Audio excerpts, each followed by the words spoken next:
నమో బుద్ధాయ. జై భీమ్, జై భారత్, జై సంవిధాన్.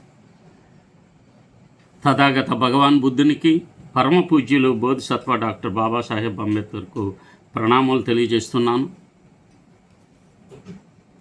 సోషల్ మీడియాలో లేక మెయిన్ స్ట్రీమ్ మీడియాలో సనాతన ధర్మానికి, మనుస్మృతి వాదనకు, మనువాదానికి వ్యతిరేకమైన విమర్శ ఎప్పుడైనా వస్తే నటుడు ప్రకాష్ రాజ్ కానీ లేక ఇతర సోషల్ యాక్టివిస్టులు ఎప్పుడైనా చేస్తే పెద్ద ఎత్తున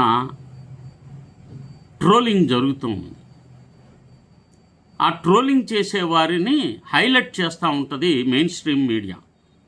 ఇప్పుడు బండ్ల గణేష్ వ్యాఖ్యలు చాలా బాధ్యతారహితంగా, చాలా దుర్మార్గంగా అనిపిస్తాయి.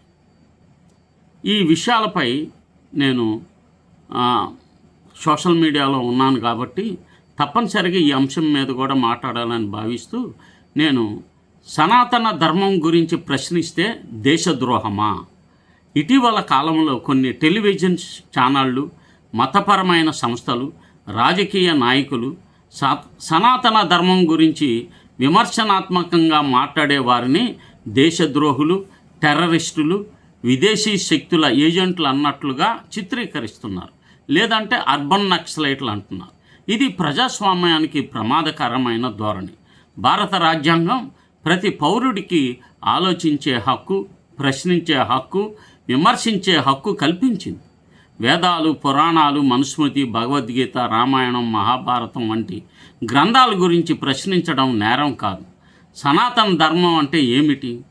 సనాతన ధర్మాన్ని ఒక వర్గం జీవన విధానం అని చెప్తుంది. కానీ అదే సమయంలో వేదాలు, పురాణాలు, వర్ణ వ్యవస్థ, కుల వ్యవస్థ కూడా దాని భాగమే అని చెప్తుంది. ఒకవేళ సనాతన ధర్మం అంటే కేవలం జీవన విధానమే అయితే అందులోని వర్ణ వ్యవస్థ, అంటరానితనం, జన్మ ఆధారిత అసమానతలను ఎందుకు సమర్థిస్తుంది?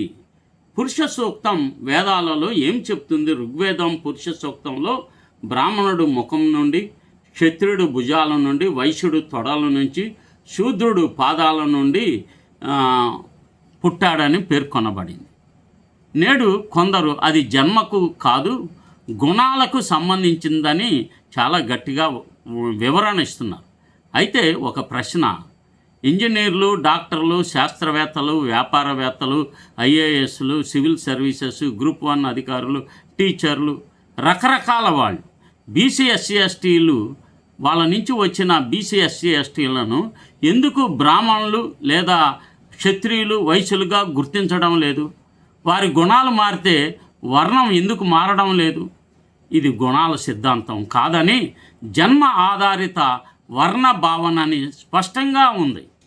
మీడియా ఎవరి గొంతుక? ఇప్పుడు భారతదేశ ప్రధాన మీడియాపై చాలా కాలంగా ఒక విమర్శ ఉంది. సనాతన ధర్మాన్ని సమర్థించే వారిని గంటల తరబడి ఇంటర్వ్యూ చేస్తారు.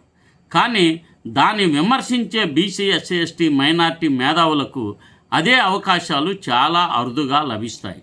దీనివలన ప్రజలకు ఒకవైపు అభిప్రాయమే మాత్రమే వినిపిస్తుంది.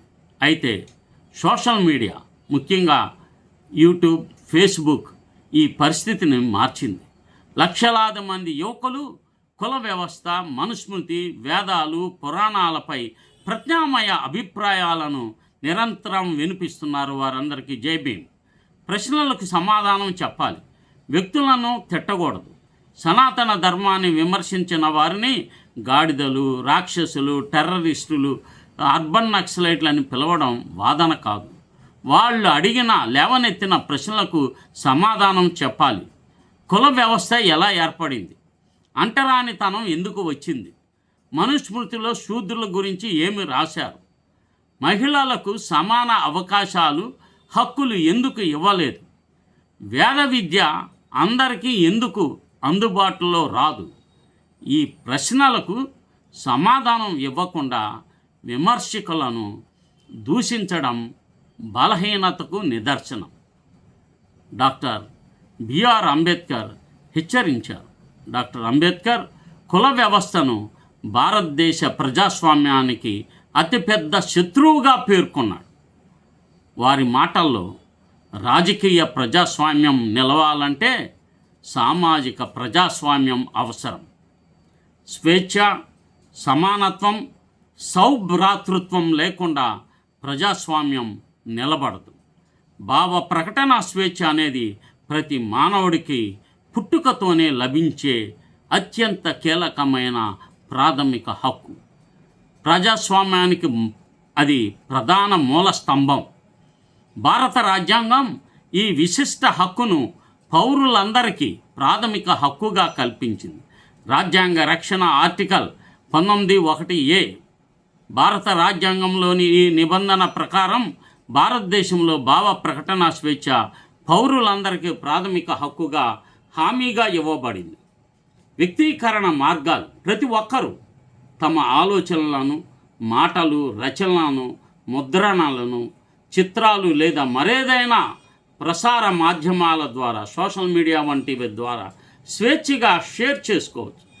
సమాచార హక్కు: ఇతరుల నుంచి సమాచారాన్ని తెలుసుకోవడం, సేకరించడం, పంచుకోవడం ఇందులో భాగమే. హక్కుల పరిమితులతో కూడిన స్వేచ్ఛ రాజ్యాంగ భావ ప్రకటన స్వేచ్ఛను ఇచ్చినప్పటికీ దానికి కొన్ని పరిమితులు ఉన్నాయి. ఆర్టికల్ 19(2) కింద విధించింది. దేశ భద్రత, దేశ సార్వభౌమాధికారం, సమగ్రత మరియు భద్రతకు భంగం కలిగించేలా మాట్లాడకూడదు. విద్వేషపూరిత ప్రసంగాలు చేయకూడదు. సమాజంలో విద్వేషాలను పెంచే ప్రసంగాలు చేయరాదని, సోషల్ మీడియాలో స్వీయ నియంత్రణ పాటించాలని సుప్రీంకోర్టు ఇటీవల స్పష్టం చేసింది. వ్యక్తిగత గౌరవం, భావ ప్రకటన ముసుగులో ఇతరులను దూషించడం, మానసికంగా వేధించడం లేదా ఒకరి ప్రతిష్టకు భంగం కలిగించడం చట్టవిరుద్ధం. కనుక ఇది శాంతి భద్రతలకు విఘాతం కలిగించేలా లేదా నేరాలను ప్రేరేపించే విధంగా ఉండకూడదు. పత్రికా స్వేచ్ఛ, మీడియా హక్కులు: పత్రికలు మరియు వార్తా ఛానళ్ళు ప్రత్యేకంగా స్వేచ్ఛను రాజ్యాంగంలో పేర్కొనకపోయినా ఆర్టికల్ 19(1)(a) కింద లభించే భావ ప్రకటన స్వేచ్ఛ పత్రికా స్వేచ్ఛకు కూడా వర్తిస్తుంది. సనాతన ధర్మాన్ని ప్రశ్నించడం హిందువులను ద్వేషించడం కాదు. వర్ణ వ్యవస్థను విమర్శించడం దేశద్రోహం కానే కాదు. అసమానతలను వ్యతిరేకించడం మానవతావాదం. భారతదేశ భవిష్యత్తు జన్మ ఆధారిత హోదాల్లో కాదు, రాజ్యాంగం చెప్పిన సమానత్వం, స్వేచ్ఛ, సౌభ్రాతృత్వంలో ఉంది. ప్రశ్నలను అణిచివేయడం కాదు, ప్రశ్నలకు సమాధానం చెప్పడమే నిజమైన ప్రజాస్వామ్యం. ఈ విషయాలు అవగాహన చేసుకోండి. ఈ ఛానల్ను ప్రమోట్ చేస్తారని నమో బుద్ధాయ. జై భీమ్, జై మూలాసి, జై భారత్.